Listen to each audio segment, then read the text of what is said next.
United States of America, and to the republic for which it stands, one nation, under God, indivisible, with liberty and justice for all.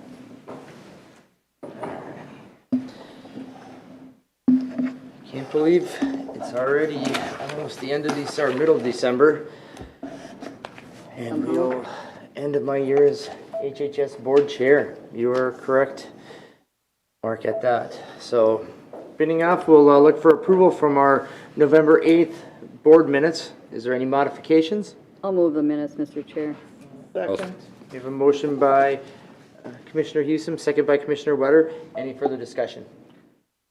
Hearing none, all in favor say aye. Aye. Opposed, same sign. Minutes are approved unanimously. Now the review of today's agenda. Is there anything else that needs to be added or modified on today's agenda? I'll entertain a motion. So I'll make that motion to approve the agenda. Motion by Commissioner Dahlheiden. Second. Second by Commissioner Wetter. Any further discussion? Hearing none, all in favor say aye. Aye. Opposed, same sign. Agenda is approved unanimously. Moving on to today's consent agenda. I'll make a motion to approve the consent agenda. Second. We have a motion by Commissioner Dahlheiden, second by Commissioner Hewsom for the approval of today's consent agenda. Is there any discussion? Hearing none, all in favor say aye. Aye. Opposed, same sign. Consent agenda is approved unanimously. We are flying through this agenda here, but we do get a little bit more than one handful of new hires. Yes, we have quite an extensive list today, and the first two new hires board is joining us on the team. So Maddie and Shua, if you would both like to turn your cameras on. So Maddie? Yep, I that's see me. your initials, Maddie Spickle? Spickle? Rachel. Oh. Okay. So board, Maddie Splickall is our new social worker in our waiver and community supports team. She started with us on November 15th, and that would be with Leanne Thamel as her supervisor. Again, a very busy area, and I believe later on in this board meeting, you'll be hearing more about some of the trends in our waiver caseload. Maddie, are you able to introduce yourself to the board? Yeah. Just like you said, my name's Matthew. I'm with Waiver and Community Supports. I've got to meet a lot of supervisors today and getting to know all the rest of the team, so I'm happy to be part of this morning. We can see you now, so good to see you, Maddie, and welcome to Health and Human Services. Can we turn the volume up a little bit? Hold on one second, Maddie. Board, would you have any? Well, welcome here for working at the Wright County now. Anybody have any questions you'd like to ask Maddie? So, Maddie, where are you from? I'm actually from the Twin Cities, but I moved up here to Buffalo about a year ago. Oh, good. So you live in the Wright County and you work for the Wright County. Exactly. Man, you're smart. We only hire smart people. Thank you, Maddie. And next we have Chua Zhang. She's a social worker in the same team as Maddie, Waiver and Community Supports. And just like Maddie, she also started on November 15th, so welcome. And the same questions for you too, Chua.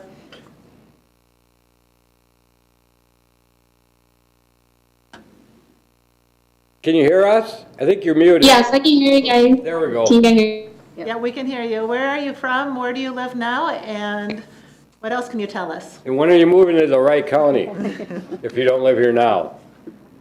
Hi everyone. I am actually from the Twin City as well, and I am actually looking forward to move to Wright County.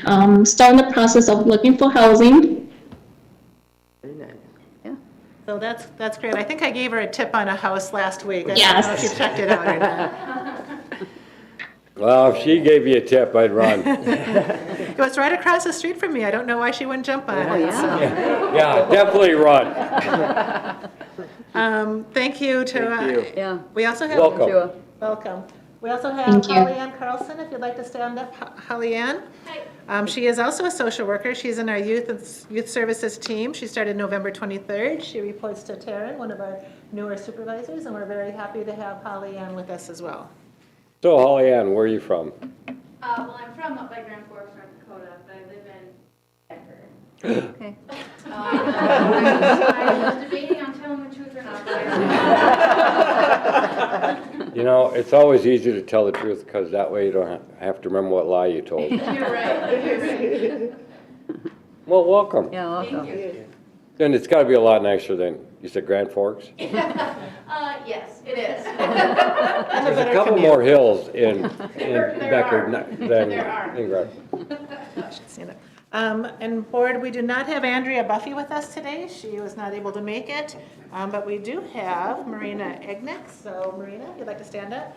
She is our new public health nurse in our collaborative health services. She started November 29th and she reports to Kelsey. Hi, I'm Marina. I grew up in Big Lake, but about 5 years ago. Nice. Good. Yeah. Yeah. Another smart one. Check both Your boxes, lives in the right constituents. county, works for the right county now. Let that be a lesson to you there, Holly Ann. Got it. I got it. And actually, a brand new hire that started today is Jessica Summers. She is our new, stand up, Jessica. Get this all over with your very first day. She is our new case aide in our intake and intervention team. She reports to Jessica, so welcome. Jessica and Jessica. Yes. I've lived in Wright County 1999. Okay. Good. Very good. You guys are all falling into line very nicely, so good. Holly Thank you, Ann. Jessica. I know, but I learned my lesson. She's going home and putting the for sale sign in the front yard. We'll work on it. Yeah. No, I'm just teasing. You can live wherever you want. Yep. So now moving on to the regular agenda items, we have the presentation of the employee engagement survey. Thank you. Christine is going to bring up the employee engagement survey. You should also have a link to it as part of the agenda. Just to make a few comments and not to scare any of our new staff here. I think we anticipated this year that we've been doing this, I think, since 2015. So this is our 6th annual employee engagement survey. We were seeing decidedly favorable results all the way up until this year. So this year, I think we did anticipate that, I think based on a lot of things, and I mean, if there's things that, you know, we need to hold ourselves accountable for, I think we're ready to do that. I think if you read through some of the comments that came to you from Amy, there's like 60 pages of comments, so they are very diverse. Definitely some great comments in there about enjoying the county, feeling very purposeful in their work and enjoying their coworkers and their supervisors, but there's some also, I'd say, dissenting comments, a lot of them around, sometimes around the facilities, sometimes around the return to work requirement and things like that. So I guess in one sense, I'm kind of glad that our numbers are where they're at. I think, you know, potentially with working from home for a good part of 2021 and part of last year, I think it's really hard to keep a cohesive workforce working together and feeling supported and valued when you're not together. So I think we just wanted to run through this year's engagement survey with you. Are you able to break it down by department or your supervisors and stuff? We are. So what you're seeing right now is the aggregate numbers for all of HHS. And you'll see some pretty disparate numbers. What we do is I can view all of the comments. Again, they're anonymous and for everybody. Each of the department heads, division leads, Christine and Jill and Michelle and Kim and Sarah, they can see all of the comments and results for the areas that they manage, and then all of the supervisors likewise can see their own supervisory group and see the comments and the scores. So we have some teams that really are scoring in 4s across the boards, and other teams that are kind of have areas that are, you know, fluctuate, and some others that probably are not just quite as high of, and whether it's engagement or, you know, whatever it is. So it's a tough nut that we keep trying to crack. I think we are committed to trying to make this the best workplace we can. Yeah, I just noticed that there were some comments that some of the supervisors are outstanding, and some of the supervisors, again, according to the comments, Yep. not everybody will ever always be So happy. right, and the supervisors do see the comments about them as I do, and the managers see about ourselves, and where people are kind of ranking us. So I think, it's certainly, that's why we do it. And when we sent this out, it's like, we want to hear what you think. So we're not trying to, slide anything off, and, this is really kind of, every year we kind of cringe a little bit, but I think, again, you're going to see the trend in a lot of these. And definitely this past year when we've been working remotely and when we've been dealing with a lot of outside stresses and internal stresses because our workloads keep growing, you're going to see some numbers that haven't been as good as they have in the past few years. So with that, All right, so I'm going to start off that you can find the overall agency presentation from the main Health and Human Services SharePoint page. There is survey on the left-hand side. It's under employee engagement survey and then overall results. And this is the clear impact one that I'm going to show first, which does show all of the since we've been doing this since 2015. It does not show the details, so I'm going to jump to that after we go through some of the different results. So as Jamie talked about, the first big main question is overall, how satisfied are you working for Health and Human Services? So you'll see we scored a 3.56, which from the 5-point scale, that's down 40% from that 5-point. The down arrow again shows that this is the first year that it's trended down. We had the last 2 years we were trending up. The 3% baseline change is again from 2015. So we took a dive this year. We have still made a small increase in our traction. So compared to a year ago, how would you describe your current job satisfaction? Not surprising, last year was it really was the best survey that we've had. And so that one, there's more dissatisfaction this year than last year. This one is actually, we're down from the baseline by 5%. And if you want me to expand the graph so you can see historically, just let me know. How easy is it to get the tools and resources? That's at a 3.25. The way they're color coded is if it's 3.5 below, it's a red. If it's above 3.5 up to 4, it's yellow. And if it's 4 to 5, it's green. So you can tell pretty quickly just looking down this scale. we like yellow and Which green. ones are doing well, yep.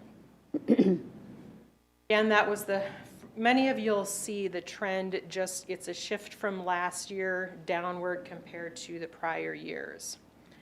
You feel your work is meaningful and it has an impact on the success of our clients. That's a 4.03. It's down slightly. That is one area that we've continued to score high. Our staff do feel that they're contributing to the overall value of our community. You feel respected by your coworkers. That's at a 3.59 for this year. How often do you receive appropriate praise and recognition? 3.02. This one, we had a staff recognition committee that had been working in late 2019, took a little of a recess through the first couple, about 6 months of the COVID response, and then we revamped and we've provided some training for the supervisors. We talked, with teams and supervisors on how to bring this score up. So it was a little bit disappointing to see that one, despite the efforts, also changed, because in our environment, we can still appreciate staff despite the other things outside of our control. How challenging is your job? 3.87. That went up. Staff are feeling that they're doing more work and it's harder. So I'm really not surprised that this So one we went came up. through on the challenging part one.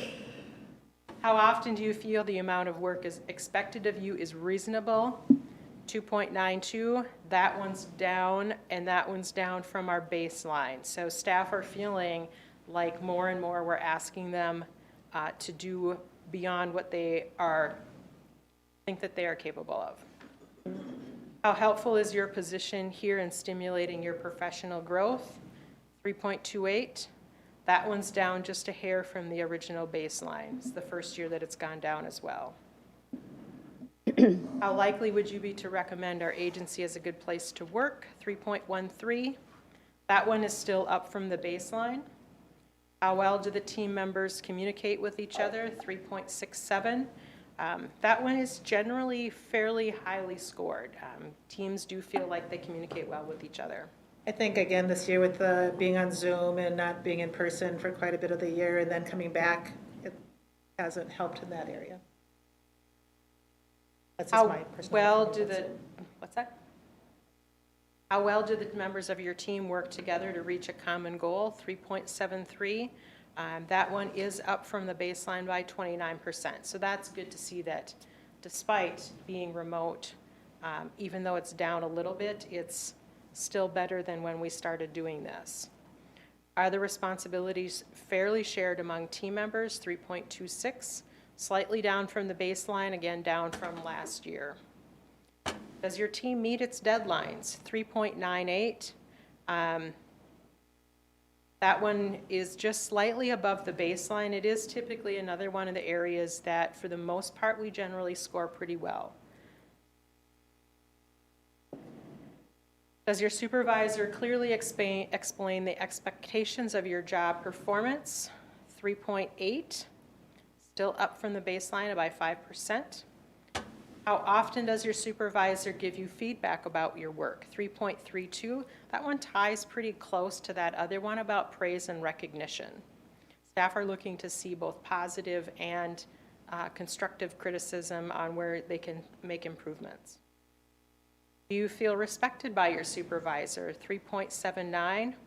This is good to see. It's actually up from the prior year and 22% from the start in 2015. When you have questions or concerns, how comfortable do you feel voicing your concerns to your supervisor? 3.73, up from the baseline of 3%. Again, this one is down like many of the other categories. How committed is your supervisor to making the agency a more welcoming place to work? 3.77. How often do you feel the managers are positive role models? 3.53, still slightly up from the baseline. You feel respected at work by the managers? 3.31. Up from the baseline of about 5%. When you have questions or concerns, how comfortable do you feel voicing your concerns to a manager? And we don't specify one particular manager. This group of questions is different than the supervisor question, which is very specifically asking about their supervisor. This is 2.97. It's down for the second year in a row. It is, however, up 6% from the original baseline. How committed are the managers to making the agency a more welcoming place to work? 3.31, and that is up 6% from the baseline. How much trust do you have in the manager's ability to make decisions and align services to improve outcomes? 3.12, again, still up from the baseline.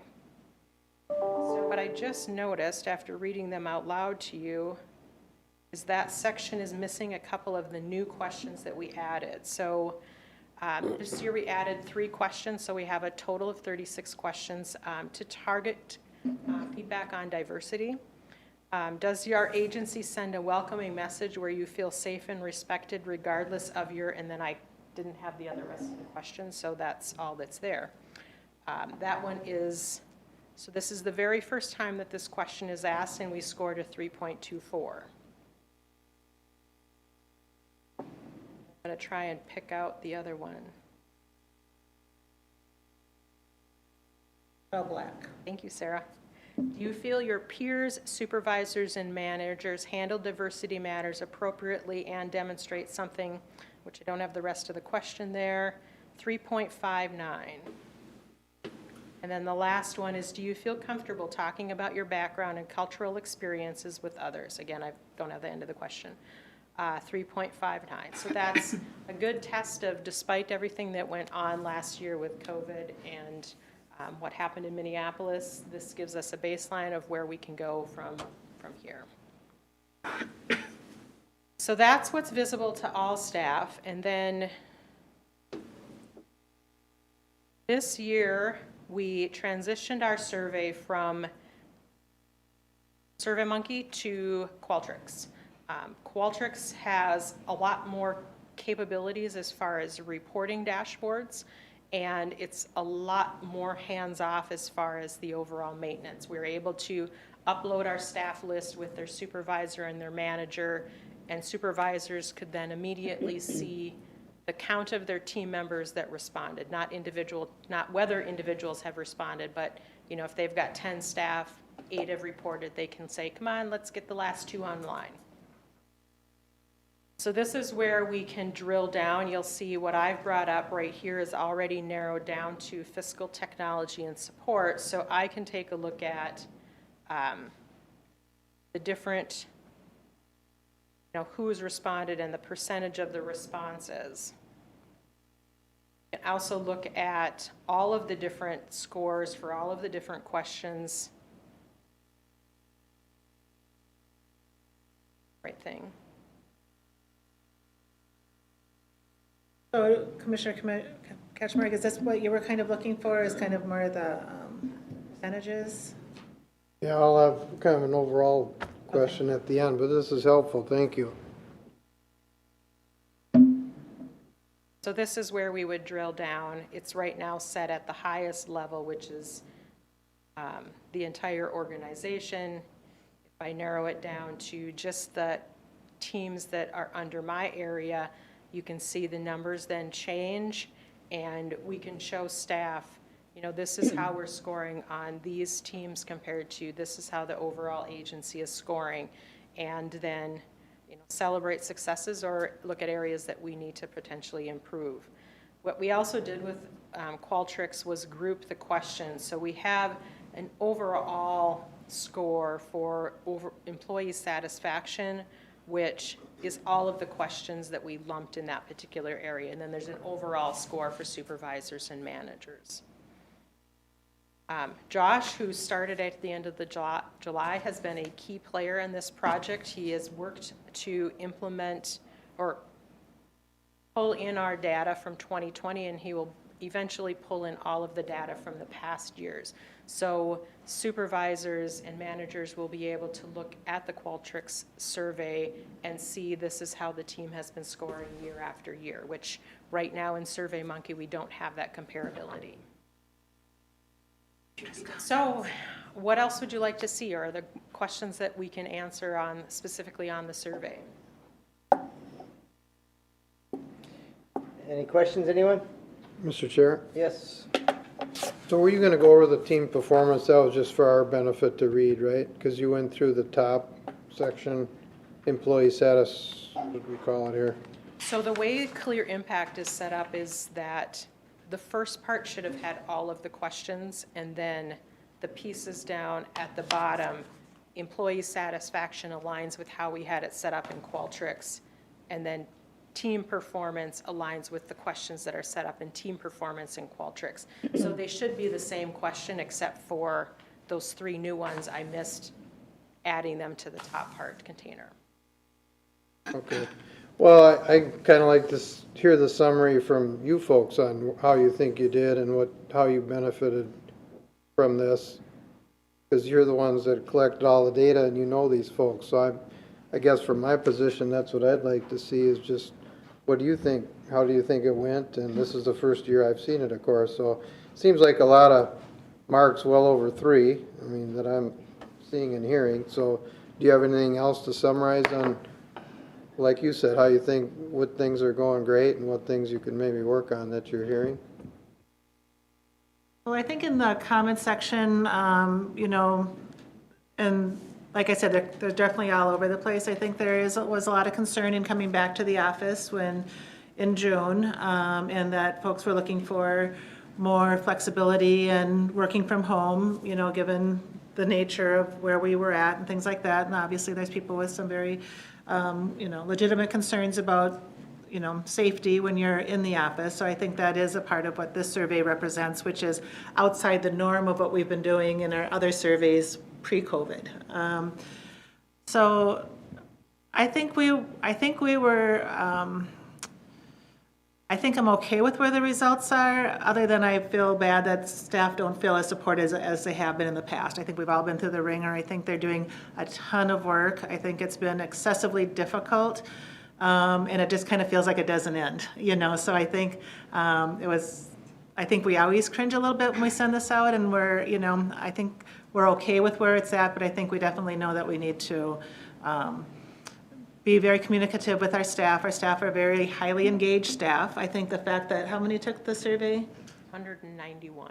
So 191 took the survey out of 250. I'd like that number even to be higher. We don't know if the people that aren't responding are the naysayers or people that are just, hey, things are going fine, I don't need to take a survey. So, I think in specific areas, I have specific opinions. I think overall, like you said, we're in this overall category.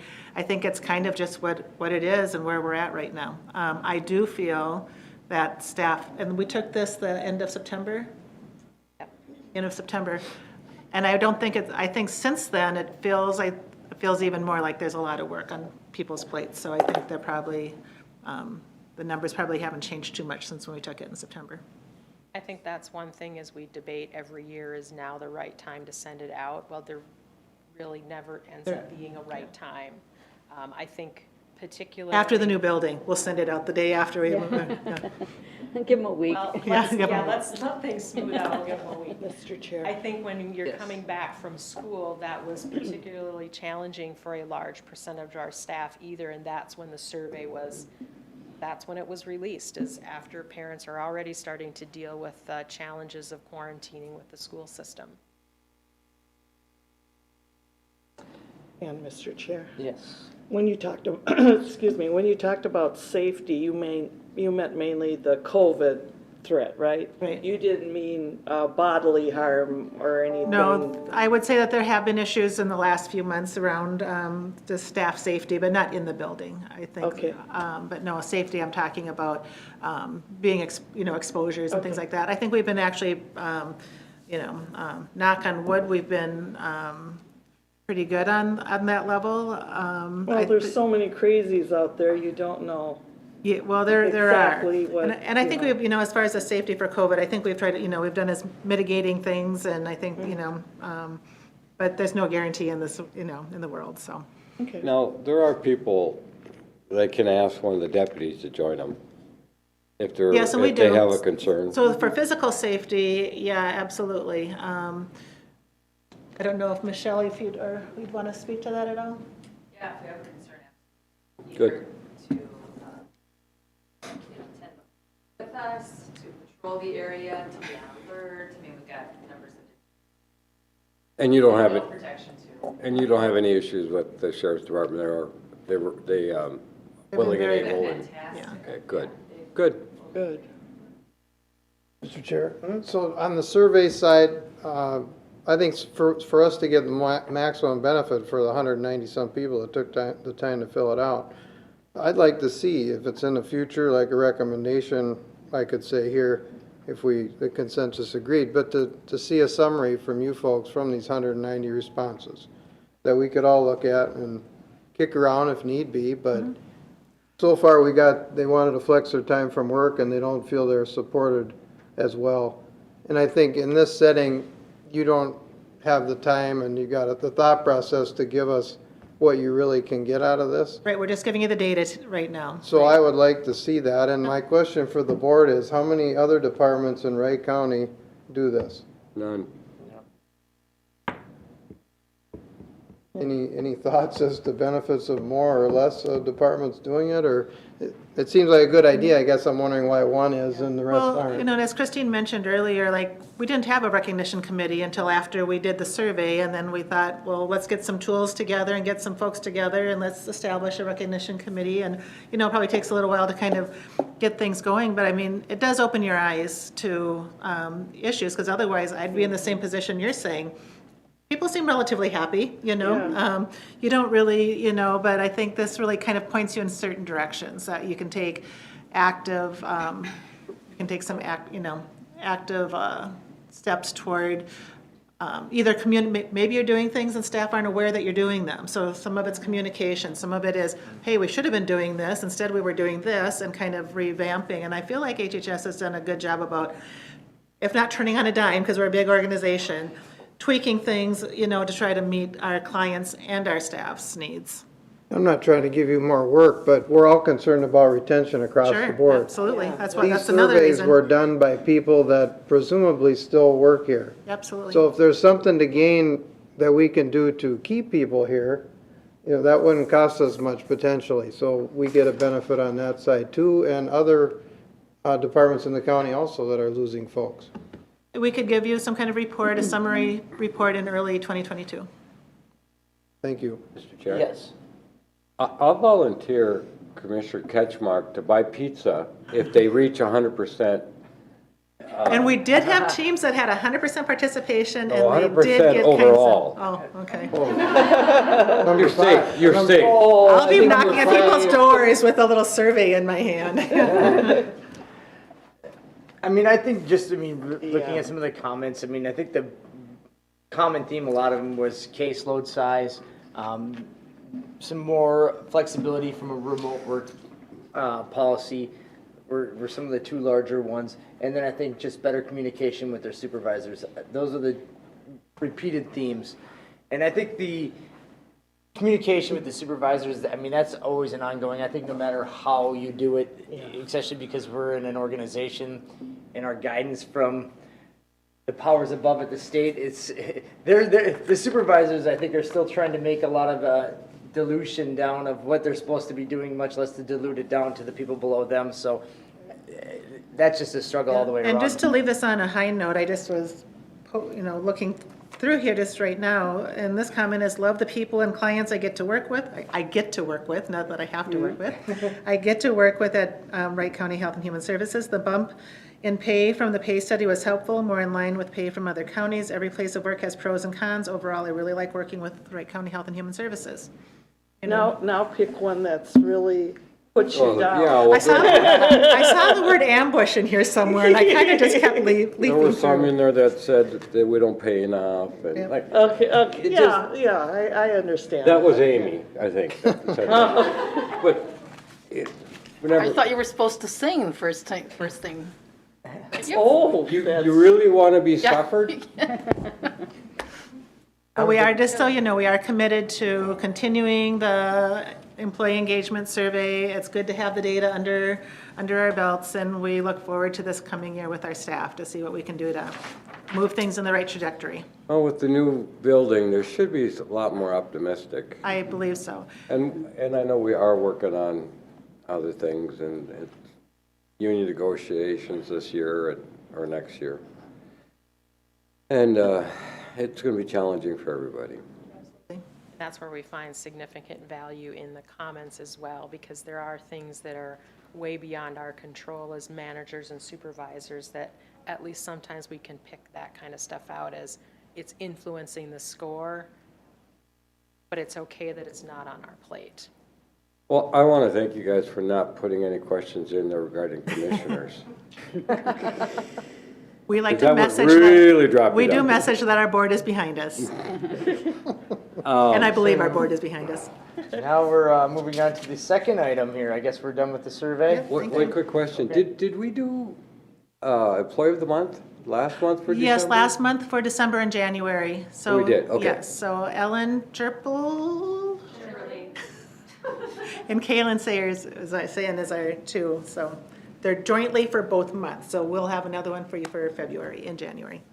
Okay. Mr. Chair. Yes. So what are we gonna do once we move over there for what? the I'm working with- employee of the, yes, are they gonna have a close spot or something? I've mentioned it to Lee. It's on his radar. So I will check back in with him. But yes, we are looking for a designated employee of the month spot. Yeah, And the county might do something at large that would go with that. We had talked about actually doing two of them, one for HHS and one for the rest of the county. Oh, that'd be neat. And And, if- Yeah, we really should bring in the other departments. Right. Yeah, okay. yeah, so, I'm just curious. no, it I has thought of that, been, you it has know. been discussed. If they don't park underneath it. Then we'll only pick teleworkers and then I'll take their spot. Kidding. So, moving on there, Jill's going to give us an update on the waiver case management, which has kind of always been an ongoing discussion. And just for total transparency, we are seeing the Personnel Committee on this topic, so this is kind of revving you up for our personnel meeting. Well, On It is Wednesday? the way of the world nowadays, getting people to work there's just not many people to get. Exactly. Scarce market. Yeah, this is one area that we Hear a really little were. more about that. Yes, so this is one area where I would say the labor shortage in general is impacting not necessarily our Wright County people that we can hire, but because this is contracted out, she's going to have some information regarding how our contractors are having a hard time finding people. So, good afternoon, Commissioners. Thank you for allowing me to come and share kind of our information and our update on where things are at. If you remember back in June, you guys had given us permission to go ahead and send out another 100 cases to our contracted case management agencies. And since June, we've only been able to send out 20. And it's not looking great to be able to send out additional ones in any kind of timely fashion. So in the meantime, we've had caseloads continuing to grow, which back in June, they were already too high, and we have not seen much of a reprieve from that in the last few months. So we are continuing to gain cases faster than we were going to be able to send them out now and then potentially into the future as well. Right now, our telework case management caseloads start at 69 and only go up from there. And I did kind of a poll of our neighboring counties counties that are similar in size to us and do similar work as we do, and they were anywhere between 40 and 65 as their average, and our start is 69, which is already higher than anybody else's, and it only goes up. So we're obviously concerned about that because it does have an impact on our clients and our staff. We've already seen, I did a quick poll in our time sheets, and we've already had 252 hours through the end of November that people have claimed for comp or overtime, and had we paid that out as a direct amount, and I'm using just a starting social worker salary, it would have been $7,139 and change, and that's using a social worker beginning salary. Most of these social workers are seasoned and actually have a higher salary base, so it would have actually been more than that. Obviously, the higher caseloads, what it really hits is it hits our responsiveness to clients. We're not able to meet the needs as quickly or efficiently or as well as we would like to be because we're just spread too thin. And that obviously increases stress for staff. And then what Jamie was talking about, and I think what you've heard of probably from many different departments, is the shortage across the whole community is really hitting this particular population very, very, very hard. We have everything. I did a quick poll of staff this morning before I came and said, give me some ideas of some of the things that are really making things hard. And I got a laundry list that you don't want me to go into. But basically, it's anything, a lot of the services that are keeping people in their homes and not having to go to a foster care home or into a facility, those are the places that are also having staffing shortages. So now our staff, what used to take 3 phone calls in 2 days to get set up, either isn't getting set up at all, and they're trying to fill in the gaps with other services, or it's taking much longer. So you take that for a staff who's trying to work well with this client, there's not a lot to be had in services in the community, plus their caseloads are at 70 plus. It's really getting to be quite the toll for them. And speaking of retention, we have had 3 resignations since September in this particular waiver area. And then that is, of course, costly, as we all know, whenever you have to rehire for a position. It's Leanne's time and my time in doing the hiring process. And then again, on those same workers who I just talked about, they have to take that vacant caseloads then. Someone's got to cover those clients. So now we divvy up those caseloads amongst those already swamped staff and ask those swamped staff to train the new staff and make the new staff welcome in this very, very complex system already. We've talked about Waiver Reimagined and all the different things that come with understanding the waivers. It's a very, very detailed case process in general. And then to be asking a new staff to not only understand all of that, plus take on a new caseload as quickly as possible. And by the way, there's not very many people in the community that actually have these services that we're trying to establish. It's the one good note, I would say that these staff are really dedicated, compassionate people, and they're amazing. Yeah, they're really good. They're really the cream of the crop. And the crazy part is I actually just had conversations with the last couple of team meetings with them, and they're all jumping in and helping each other out. And, really we use the term, how do we keep the ship right? How do we keep the ship afloat and not, be dropping too many pieces along the way and really be still serving our clients well? Michelle and I have for social services a vision that we want to be the gold star social services agency in all of the state of Minnesota. So these staff are doing an amazing job, still trying to provide gold star, awesome services with the very limited bandwidth that they have. Mr. Chair? Go Why, ahead. the ones that you lost in September, what were the reasoning? Do you know? One was flexibility, wanting to be able to work from home more often was a big part of it. One felt our training was tough because it was split amongst this really busy group of people, so they didn't feel like they got as much training as they could have had to really feel solid about doing their job. I'm trying to remember. Oh, and the other one hasn't, actually, her last day is gonna be the end of December, and she's actually moving on to other opportunities, but has had some of those same concerns. Getting her an advanced degree. Yep. And of course, the other part is the hiring pool is slimming, and who are we competing with? We're competing with our own contract case management agencies that can't hire. So now we're all stealing the same candidates from one another, and so it's really getting to be complicated. So we basically just wanted to give you an update of this is where we're at, this is the status. Our next steps are we're going to continue working with our current contracted case management agencies and keep sending out cases when we can. I have started putting the feelers out to other contracted case managers that we don't have a current contract with to see if anybody out there has the opportunity. So far, I've been talking with one, and they're very similar to the two we're already working with. So we'll keep looking at other options there. And then, as Jamie mentioned, we did put a request to go to Personnel Committee on the county board agenda tomorrow so that we can discuss the possibility of adding more staff in this area. One thing to just remember is that staff in this area actually bring in revenue. So by the time you take what it costs to pay us, to have a staff on board and look at the revenue they generate, it actually brings us in a positive of about $36,000 per staff. Is it based on the number, is it a pay per case, pay per hour? Per service unit. So Okay. if they're doing 15-minute case service management and units. it's a caddy case manager, they can claim, 15 minutes of time at X rate. Which makes sense, that's why there's companies out there willing to do this. Exactly, because they Because- can make money. It's based on, and a lot of the cases are some are better cases than Right, others. right. Some, okay. And we have kept a lot of some of the more difficult cases, Correct, just out of kind of a ethical. yes. Yep. So more to come on that. Yeah. Any questions before I sit down? Mr. Fitzgerald. Commissioner Fitzgerald, I have a question. I got one. Thank you. Thanks for coming and explaining that. How many people or employees are made up of that 252 hours overtime? 11.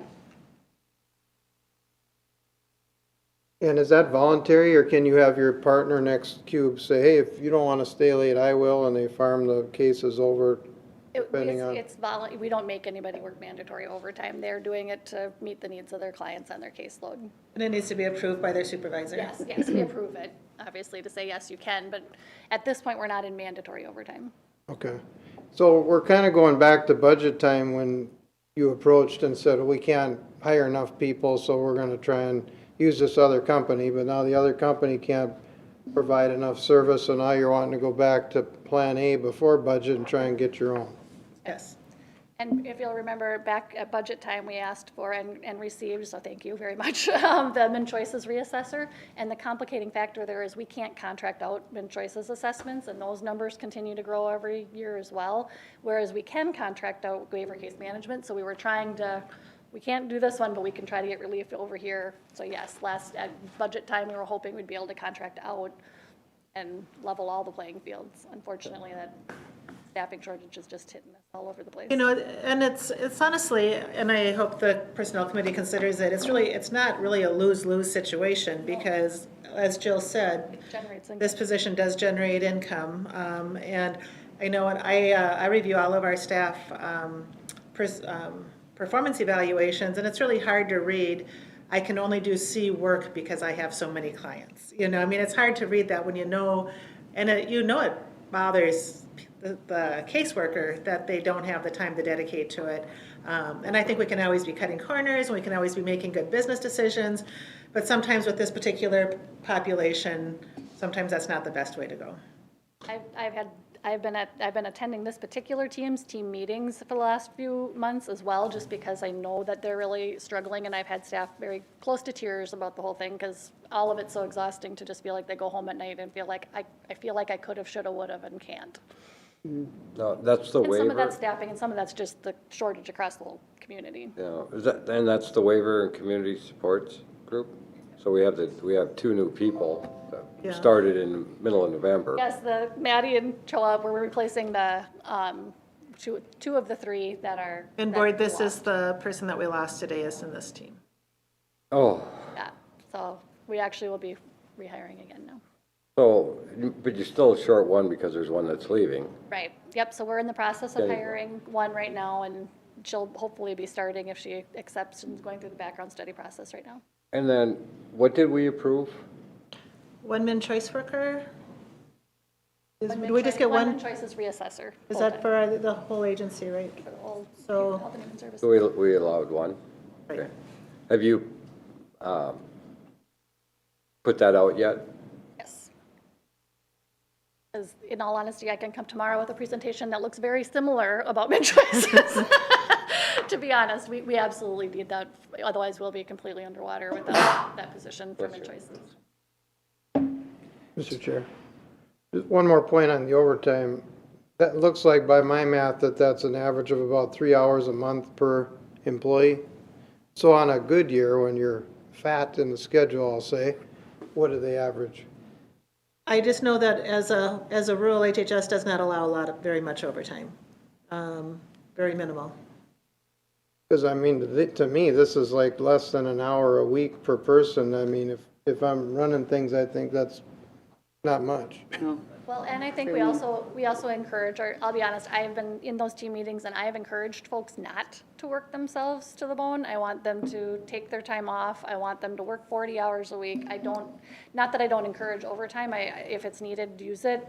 On the other hand, I don't want our staff, because the work would be never ending. And so we do also really encourage our staff to keep that balance. Well, just good to perspective, because some places around here wouldn't surprise me if 2 people got 200 hours in a year. But unless we ask, we got the highlighted red total that gets our attention, right? Yeah, I thought the number was 7,000. relatively low too, but honestly, I review our pay period, and they show up in red if you have overtime. And even with all of the work, I think, we really try to keep a hold on that. Part of it is self-care, but I think, a lot goes into, we run a pretty lean, mean machine, which doesn't involve a lot of overtime. And I wanted to include it mostly just to let you know that it does have a financial impact on us too. The waiver and community supports teams, are some of them remote? Or, Yep. And they have Because higher they're- caseloads then. well, I mean, they're out going to residents' homes anyway, right? Correct. Yes. Yep. So it would make more sense. They have a pretty significant number in their unit. I'd have to Their pull it. teleworkers. I want to say, yeah, I'm not even going to guess, but they have quite a few in that team. So there's a benefit for living in Wright County to be able to do that. Absolutely. Absolutely, yeah. Because I'm trying to You get more remember, cases. these case managers make like 2 annual contacts on a perfect scenario if they don't have any kind of crises or changes. Is that generally the rule of thumb? Depends on the type of case management. I mean, And then- honestly, most of our people are talking to their clients much more frequently than that. But that's the Yes. the bare minimum is you're going to have contact with them twice. And then after that, it's kind of firefighting mode in between there based on their engagement with you and needs that Right. they have. And I would say the majority of our clients, though, are not the quiet case that just hangs out and only needs those 2. Most of them are much more needs every week. Because a lot of it is the approval of the expenses for their caddy waivers is a large piece of what they're doing. And finding the service providers and getting them set up and. And that's the challenging part, because as things, and maybe the thought is that we take like a case aids positions that does a lot of pre-vetting for finding vendors and creating more, just, it's a constant work just to keeping the list of services and vendors out there up to date and just having that readily available for the social workers. I don't even know if at this point that would be possible. It's changing so much every day based on staffing issues. We've had foster care homes where they've had 2 foster care homes and the next month they have 1 because they can't have enough staff, so now we have to find new placements for those clients because they had to downsize.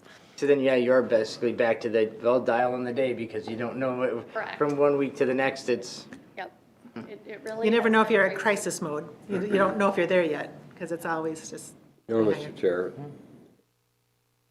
with the way this county is growing, it would make sense that these are going to continue to grow, just because as the county grows, a certain percent of these people are going to need those sort of things.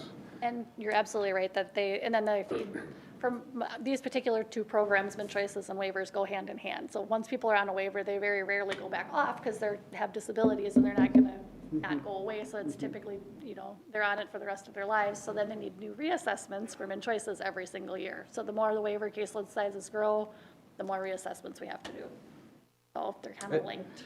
And I know that a lot of the employees are doing fantastic work. I mean, my best friend's wife is a quadriplegic, and, she gets services, and I know she's never complained to me about the only thing she's complained to me is that she can't get anybody to come in and help her out in the mornings. Because there's such a shortage. And if our staff could That's find those exactly people, what they'd it be is. thrilled, No, I know. Thank you for We letting me throw come a to lot the of update. resources at this too, just so you know. It's like, we're always looking, where can we call staff? Because, social worker is a social worker from other areas to feed into this pot. But I think we've called as many people as we could at this point, and we're, like I said, lean and mean, like, we're just that thick right now. So we can't pull any other staff into, into these areas that are hitting these higher levels. can you quantify the top 5 most difficult services for us to find in the county for these? I don't think I could. When I asked staff this morning, I got a laundry list. I know. Just 'cause it'd be PCA interesting to I would say find- if PCA you has could be, been tough you for a know, long time. Is there any, PCA is really tough. I know that's been out there That's for a long across the board. time. I know direct care and treatment has DTNH, has a waiting list. Transportation has become, another thing that we're hearing a lot about is even folks in foster homes, they don't have the staff to be able to get people to their appointments. So we've even had our social workers driving our client when that's not normally our role, jumping in to make sure that client can get to their appointment because the adult foster care home doesn't have enough staff. So it's really been a tough juggling balance. We are meeting with some more volunteer driver group with that RSVP group that came in here to talk to the board. So we're just looking good. anywhere we can find Yeah. So, live bodies to take care of. Commissioner Vetch, actually, we should hang on to that idea of if we had a senior volunteer that could attempt to pull at least some of the resources that stay more stagnant, we could maybe try to pull some. We'll you, keep Jill. looking. Thank Yeah. you. Thank you. Thanks, Jill. director's comments? Yes, and I have a couple, and actually one potentially should have been an agenda item. I do have the Wright County Human Services Board, Wright County, Minnesota proclamation stating that December 8th, so it's a little bit behind times right now, is the County, City, Tribal, and State Mental Health Human Services Day. So it's asking the board to make a proclamation to that. And I was wondering if we could do that without the reading of it, or if I just read the last sentence, the now therefore. What, Michelle said no any? Yeah, she absolutely refused to read this. I didn't ask her. You can go with the last piece. So, board, we are asking for the proclamation to be put in place about December 8th being named the Health and Human Services Day. Entertain a motion Yeah, for, I'll make that motion, Mr. Chair. I'll second it. motion by Commissioner Hewsom, second by Commissioner Dahl, and making December 8th Health and Human Services Day here in Wright County. And it's a resolution, Resolution. Oh, it's just one day, is all it was? just one day. Well, I think we should make it a week. Roll call vote, I'll start it off. Aye. Aye. Aye. Aye. Aye. It is, let it be, that December 8th, or Thank was. you. Yeah, that it is was. or That it was. It was. I appreciate that. Staff will appreciate that in light of staff appreciation and recognition. One more tool in our toolbox. I did want to alert the board, and I think it probably is safe to call it an alert. And we've been here like about this time of the year, many years in the past, that we are overspending in our basic sliding fee. program. This is the program where it's people that aren't on MFIP, but they have a lower income and they're trying to pay their daycare providers so they can go to work. We get, do you have this? This is the document in your handouts. I don't have my glasses on, so I don't know if I'm gonna be able to read it to you. I'm amazed that 39 counties, we're 79, or 70% below their spending for the calendar year. Yeah, so what are we doing right or wrong that we're overspending at about 136%, putting us more than $200,000 over our allotment. However, due to the other counties underspending, will be made whole. I'm never comfortable in this situation. However, this is $250,000 going to daycare providers to provide daycare in our county. So there's potential of this this law changing. I think it's on the books for 2022, but for 2021, rest assured, we should get this covered. And Mr. Chair, I mean, like you said, we just keep growing, and it's going to be something that we're faced with. We're one of the largest counties in the state, Right. population-wise, so. Yeah, I don't know why there's so many counties that are, 73%, Washington County. I don't know unless they're not like pushing it as part of their health and human services, but this is kind of like, we feel this is a really important program to make sure that, people that are working and that they have, get help with their childcare. And sometimes they're paying a portion of this too. So we feel it's really important. And so but I wanted to let you know that that's where we're at with the allocation, because I would feel like if I didn't tell you, I'd be remiss. Mr. Chair. Jamie, do we ever double check some of those places? Because I just remember the one that was in the cities where. We actually, Kim Johnson isn't here today, but we are one of the few counties, I think, that we actually, and it's going back a couple of years now, like 2 or 3 years. Kathy Michael, our fraud investigator, would go to the homes and look at because they're supposed to keep a logbook, and look at the actual logbook to see that people were signing kids in and out and things like that. And we're one of the few counties, I think, that has ever taken an active step in pursuing fraud and things like that within the child care program. It was pretty blatant because there was a lot of childcare centers where kids stopped going there and they billed for months and months and months after the kids. And all it would take is somebody to go out there one day and going, is X kid here? But the hardest thing is that, well, they can do that, but they bill after the fact, and that was where it got messy. It's hard to catch them. Yeah, that was quite a big deal. Yeah, I just want to make sure So I don't want to say that we're fraud free, but I think we do. We keep pretty tight hold on this. it's kind of tough to be fraud-free. You're going to always have somebody that's going to try and figure out a way to skirt the system. Yeah, there always is. I have 2 more items. I'd like Sarah to give the board a quick update on, I believe, a contract you may be seeing coming up in the near future, but it's some effort that we would like to start. We're doing an RFB right now, an RFP. Request for proposal on community testing for COVID. Oh, I thought you were going to tell us COVID was over.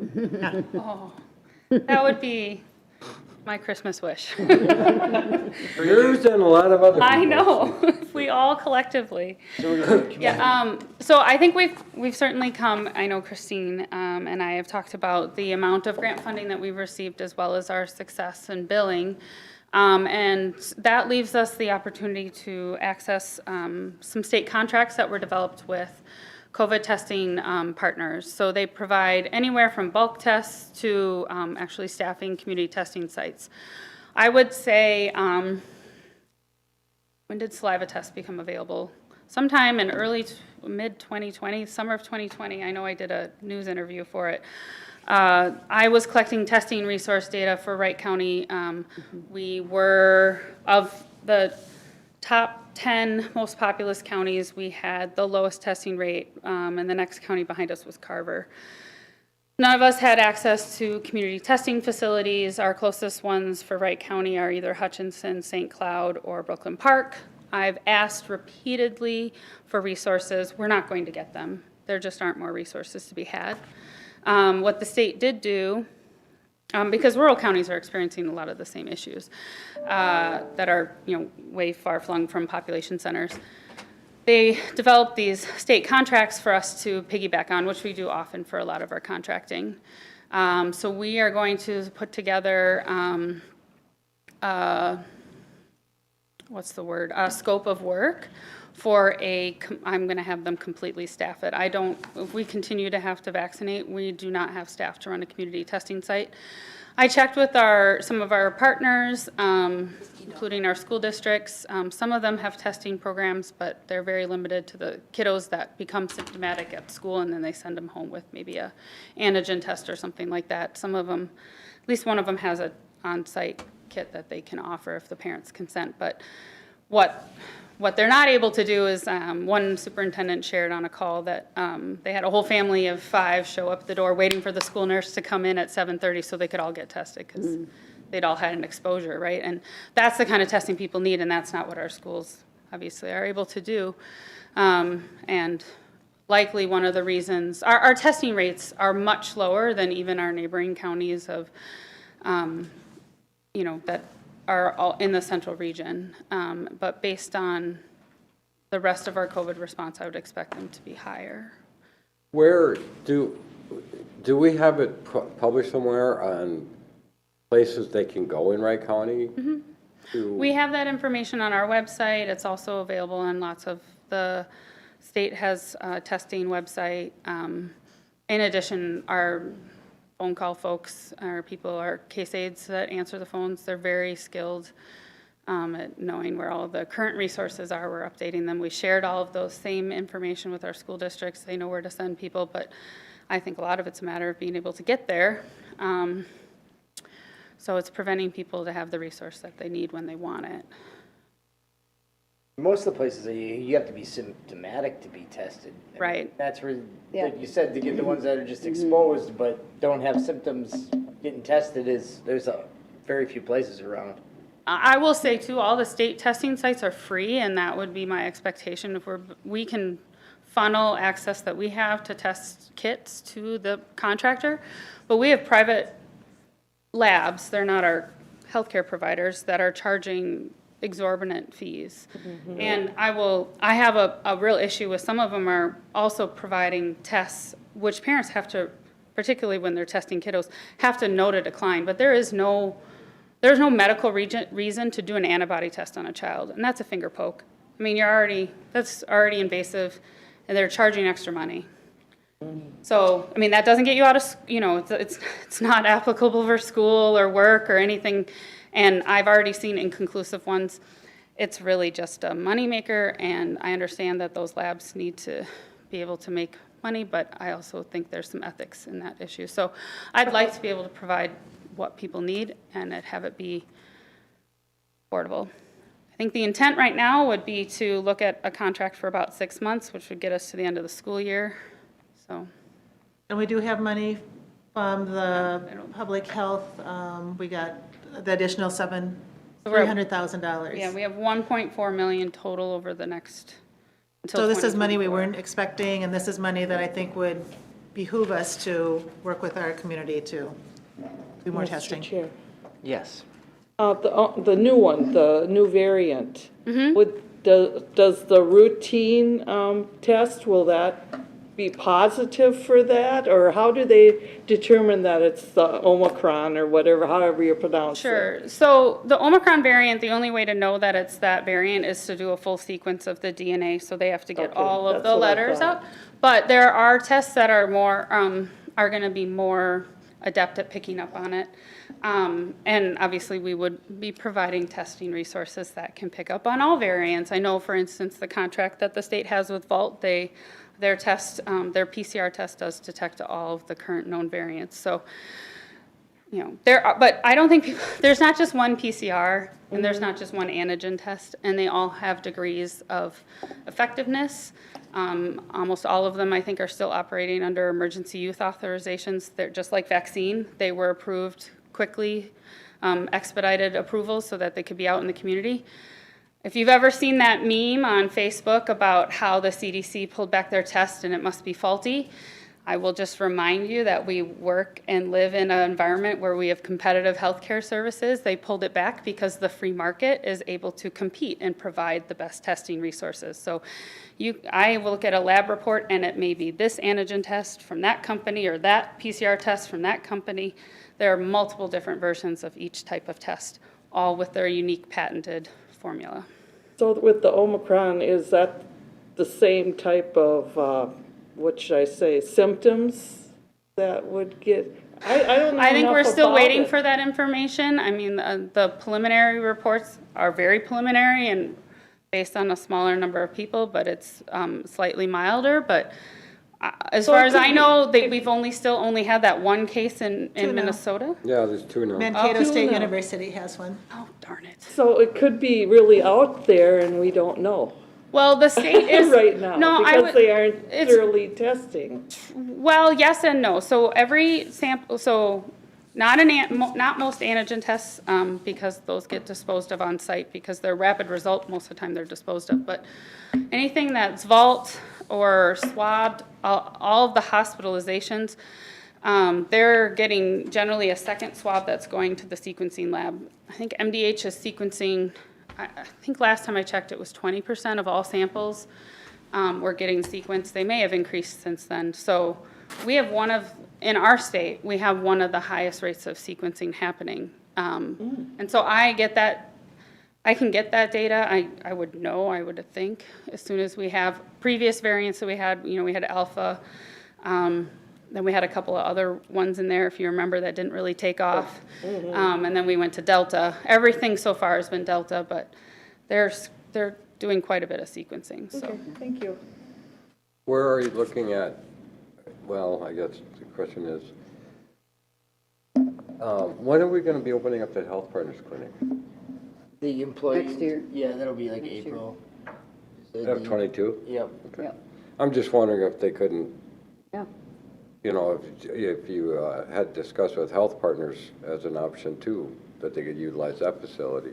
I'm not in direct conversation. I usually pass those kind of comments through Tim Dahl. I have talked to Lee about what we're looking at, and I think we will try to make sure that something can be coordinated with either Health Partners or in the event that an OSHA mandate finally figures itself out. Yeah.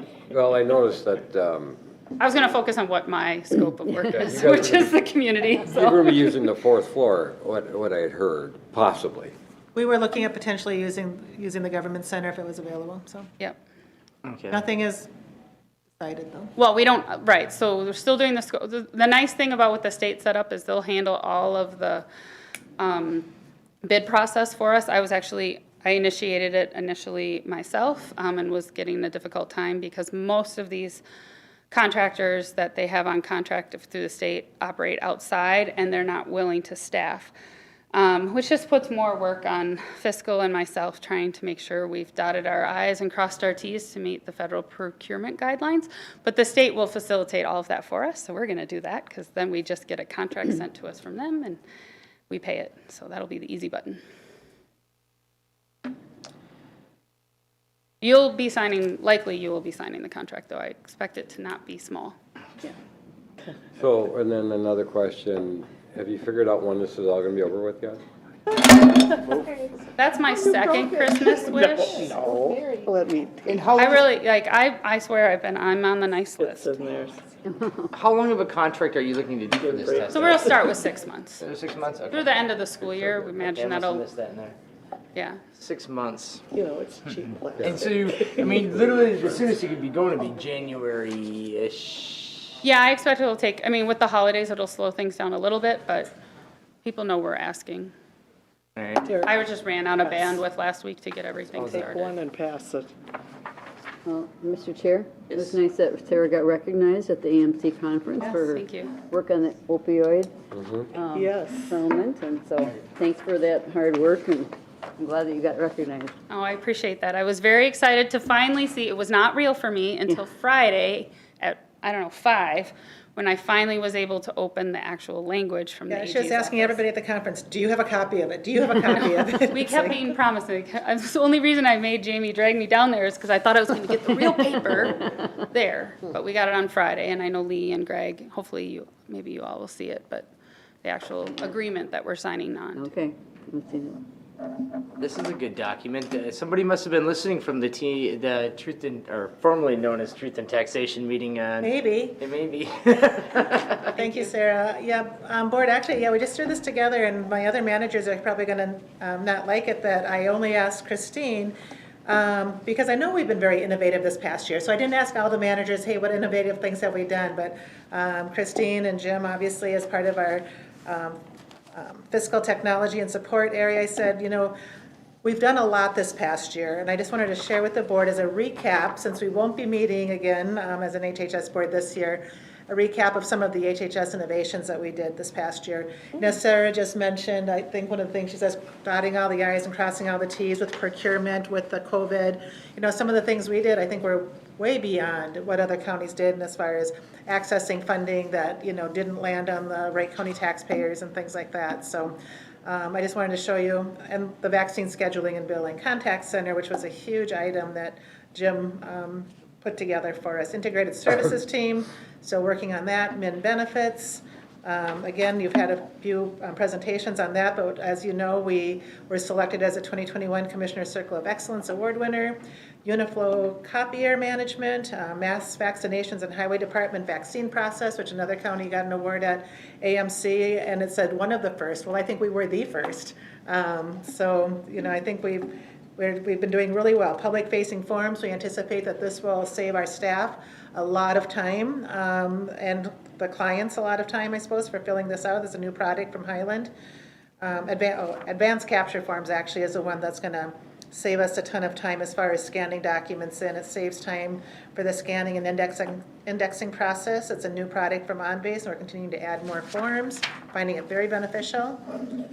Collections and fiscal EDMS, doc types.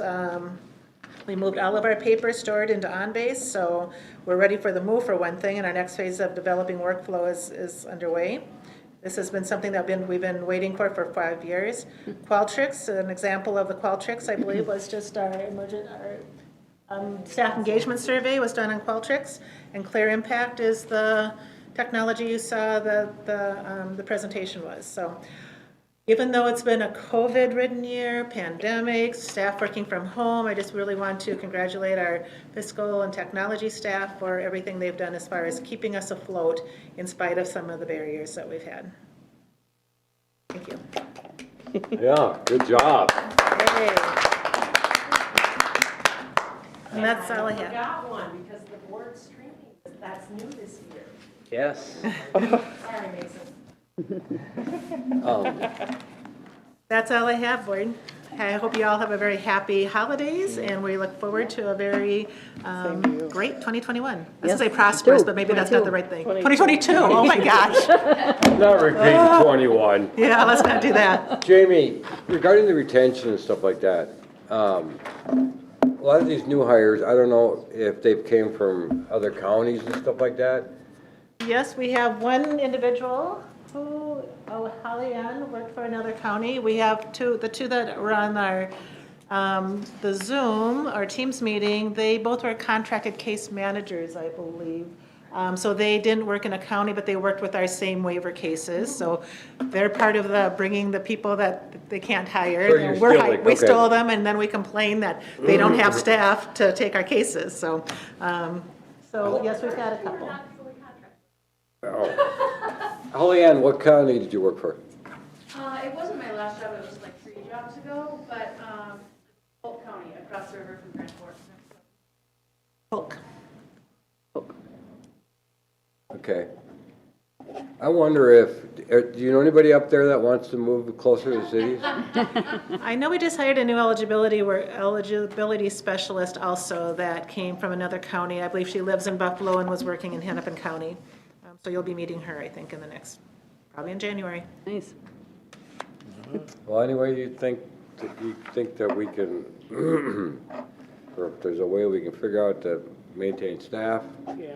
Well, honestly, I think having I think the new building, I keep thinking about all of our staff being together, but I think the accommodations with the training room, a gym room, I think a lot of that will, and having a medical facility there, I think a lot of that, will go to retaining staff. It's hard to leave your your medical provider and your job and, you know, and everything else. So I think it's, the new building's going to be a great accent to everything that we do. All we gotta do is find that coffee shop. Yeah, exactly. Yeah, Free Michelle? coffee for everyone, that would keep people coming. And if there's any possibility for increased flexibility. Absolutely. That really, And we're having some discussions Yeah, on that. there's discussions going on. Yep.